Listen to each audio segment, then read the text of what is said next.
एक गांव में धर्माराम नाम का एक बड़ा व्यक्ति रहता था। वो बहुत बड़ा धनवान था।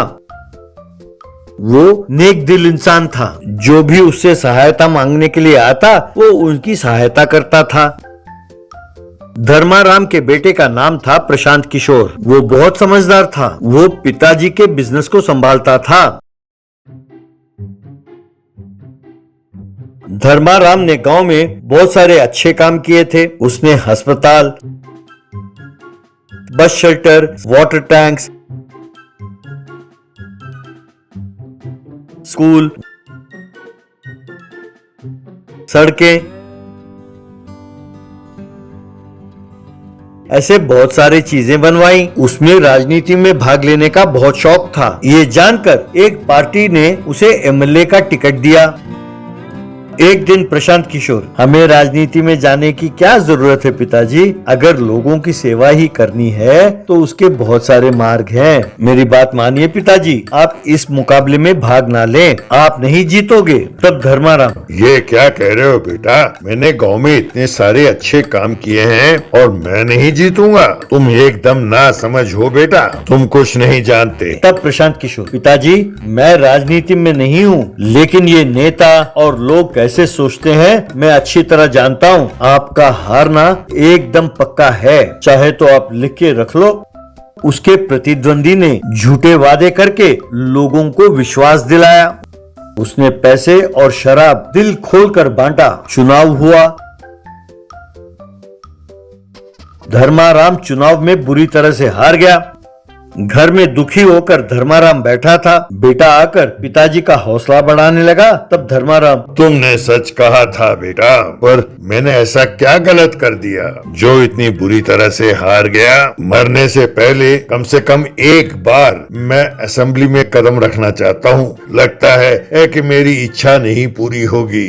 तब प्रशांत किशोर, आप चिंता ना करो पिताजी, आपने कोई गलती नहीं की, लेकिन जो काम करना चाहिए था वो आपने नहीं किया, इसीलिए आप हार गए। अब मैं जैसा कहता हूँ वैसा कीजिए, मेरा व्यू का इस्तेमाल कीजिए। इस बार के चुनाव में आप जरूर जीतेंगे। दोबारा चुनाव हुआ। अपने पिताजी को लेकर प्रशांत किशोर ने चुनाव का प्रचार करना शुरू किया। अब वहाँ मंच के सामने TV, fridge, gas cylinder, bike सब रखे हुए थे। प्रशांत किशोर, गांव वालों, मेरे पिताजी हमेशा गांव की भलाई के बारे में ही सोचते रहते हैं। ऐसे व्यक्ति को जिताना हमारा फर्ज है। अगर आप लोगों ने इन्हें जिताया तो हर घर में टीवी, गैस सिलेंडर एकदम मुफ्त, हर कॉलेज वाले विद्यार्थी को बाइक मुफ्त में मिलेगा, लड़कियों को स्कूटी दिलाया जाएगा, घर घर में फ्रिज होगा। इतना ही नहीं, किसानों का ऋण माफ किया जाएगा। ये धर्माराम जी का वादा है। अगर ये सब वस्तुएं आप चाहते हैं तो धर्माराम जी को भारी बहुमत से जिताइए। तब वहाँ खड़े लोग, हाँ, हमारा वोट धर्माराम जी के लिए ही है।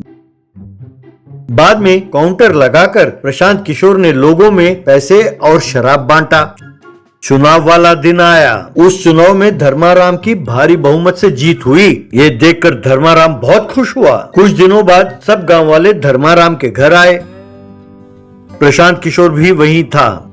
गांव का मुखिया, एमएलए साहब, हमारी बहुत सारी समस्याएं हैं, हम अपनी समस्याएं आपके पास लेकर आए हैं। तब प्रशांत किशोर, प्रत्येक व्यक्ति को 1000 रुपए जमा करने होंगे, तब पिताजी आपकी समस्याएं सुनेंगे। तब गांव का मुखिया, क्या हमारी समस्या सुनने के लिए आप 1000 रुपए लेंगे? ये बहुत गलत है। तब प्रशांत किशोर, ये 1000 रुपए केवल आपकी समस्याएं सुनने के लिए है। समस्याओं को दूर करने के लिए अलग रेट होगा और वो समस्या पर आधारित है। तब एक व्यक्ति, किशोर बाबू, ये आप क्या कह रहे हैं? इतना अन्याय! और जो मुफ्त आइटम के आपने वादे किए अब तक हमारे घर नहीं पहुंचा, हम वो भी मांगने के लिए आए हैं। तब प्रशांत किशोर, ये सब तो हम उन्हें देना चाहते थे जिन्होंने ना पैसे लिए ना शराब लिया, लेकिन आप सब ने वो पैसे लिए, इसलिए वो वादे आपके लिए नहीं है। अब आप सब जाइए यहाँ से। तब गाँव वालों के समझ में आया कि उन्होंने कैसी गलती की। तब धर्माराम, गाँव वालों, आज तक मैंने आप लोगों की बहुत सेवा की। मैंने सोचा एमएलए बनूंगा तो गांव के लिए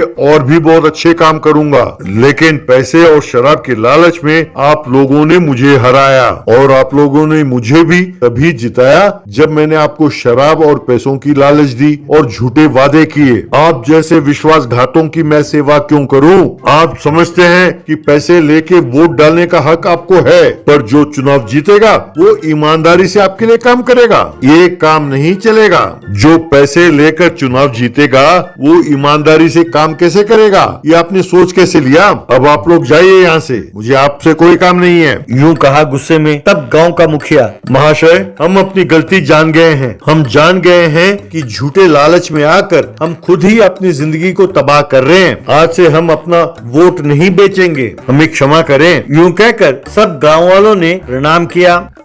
लेकिन धर्माराम अपने वादे का पक्का था। उसने सब लोगों को TV, fridge, gas cylinder, bike, scooty गांव वालों में बांटा और अपना वादा पूरा किया। बरहमपुर नाम के गांव में गोविंद नाम का व्यक्ति एक ठेले में एग नूडल्स फ्राइड सैंडविच बनाकर बेचकर अपना गुजारा करता था। पहले वो एग नूडल्स बनाता, फिर ब्रेड स्लाइसेस को सेककर उनके बीच में एग नूडल्स रखकर लोगों को देता था। लोग आकर उसके बनाए हुए एग नूडल्स फ्राइड सैंडविच मजे से खाते थे। लोग उसके पकवान की खूब प्रशंसा करते तो गोविंद फूला ना समाता। गोविंद का बेटा था दीपू। उस गांव में हाई स्कूल ना होने के कारण वो कुछ और बच्चों के साथ मिलकर जंगल के रास्ते से पास वाले गांव के हाई स्कूल में पढ़ने जाता था। उसे सैंडविच और एग नूडल्स बिल्कुल पसंद नहीं था। गोविंद दीपू से, सारा गांव मेरे एग नूडल्स और फ्राइड सैंडविच पर फिदा है और तुम कहते हो तुम्हें पसंद नहीं? बिना उसका स्वाद चखे तुम ऐसे कैसे कह सकते हो? एक बार खाकर तो देखो। तब दीपू, बापू इसे देखकर ही मुझे उल्टी आती है, मुझसे जबरदस्ती ना करो। उस गांव के पुलिस वाले भी ठेले के पास आकर उसका नूडल सैंडविच खाते थे। पुलिस वाले पैसे देने की बात करते तो गोविंद उन्हें प्यार से मना कर देता था। एक दिन दीपू गोविंद के ठेले के पास आया और कहने लगा, बापू हर रोज कहते रहते हो ना कि एग सैंडविच खाओ खाओ। ठीक है, आप मेरे लिए 4 नूडल सैंडविच बना कर दो, मैं इसे स्कूल ले जाकर इंटरवल में खाऊंगा।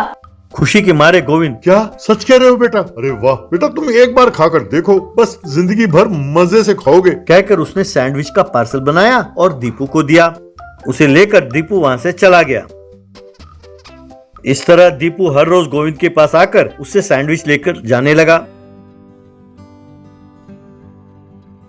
एक दिन पुलिस वाले आकर वहां खाने लगे। तभी दीपू वहां आया और कहने लगा, बापू जल्दी से मुझे सैंडविच बना कर दो, हर रोज यूं देर करोगे तो मुझे परेशानी होती है। तब गोविंद, बेटा इस वक्त मैं बिजी हूँ, थोड़ा टाइम लगेगा, ठहरो, ये पुलिस वाले चले जाएं तब मैं तुम्हें बना कर दूंगा। तब दीपू, अरे बापू तुम्हारा क्या है, तुम आराम से बनाओगे, वहाँ वो इंतजार नहीं करेंगे। सब मेरी किस्मत है। ठीक है जल्दी बनाओ। इस तरह गोविंद ने उसे सैंडविच पार्सल बना कर दिया। तब ऐसे ही, क्या बात है गोविंद, तुम तो कहते थे कि तुम्हारे बेटे को सैंडविच बिल्कुल पसंद नहीं है और अब वो 4-4 सैंडविच बना कर ले जा रहा है। गोविंद, यही बात तो मेरे समझ में नहीं आती है सर। आजकल हर रोज 4-4 सैंडविच लेकर जाता है, उसका एक सैंडविच खाना ही बहुत बड़ी बात है, पता नहीं क्या है। यह सुनकर एसआई को शक हुआ। एसआई गोविंद से, गोविंद पता नहीं क्यों मुझे तुम्हारे बेटे पर शक हो रहा है, तुमने गौर किया? उसने कहा था कि अगर देर करेंगे तो वो इंतजार नहीं करेंगे, यानी ये जो सैंडविच ले जा रहा है अपने लिए नहीं किसी और के लिए ले जा रहा है। उसको डर है कि अगर इसने देरी की तो वे नाराज हो जाएंगे। पता लगाना होगा कि वे कौन है, उसके सीनियर या कोई और। इस तरह पुलिस और गोविंद दीपू का पीछा करने लगे। उन्होंने देखा कि दीपू एक पहाड़ी के गुफा के अंदर जा रहा है। वो भी उसका पीछा करने लगे। अंदर जाकर उन्होंने देखा कि वहाँ 2 चोर थे। उन्होंने दीपू से सैंडविच लिया, फिर उसे 2 थप्पड़ मारा।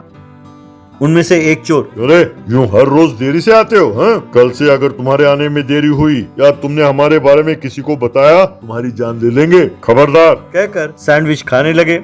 तब ऐसे ही कमीने, ये तो जेल से भागे हुए कैदी हैं, कन्ना और मुन्ना। इन्हें पकड़ने के लिए हमने चारों ओर चेक पोस्ट लगाया है, इसीलिए ये यहाँ छिपे बैठे हैं। लगता है स्कूल से लौटते वक्त तुम्हारा बेटा इनके गिरफ्त में आ गया। Constables attack. ऐसा कहा।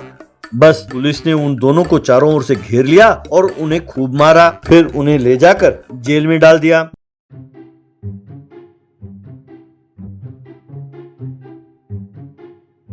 बाद में दीपू अपने बाप से, बापू, ये दोनों चोर तुम्हारे सैंडविच की खूब प्रशंसा करते थे और गांव वाले भी तुम्हारे सैंडविच को बड़े चाव से खाते हैं। सोचता हूँ मैं भी एक बार तुम्हारा ये एग नूडल फ्राइड सैंडविच खाकर देखूं।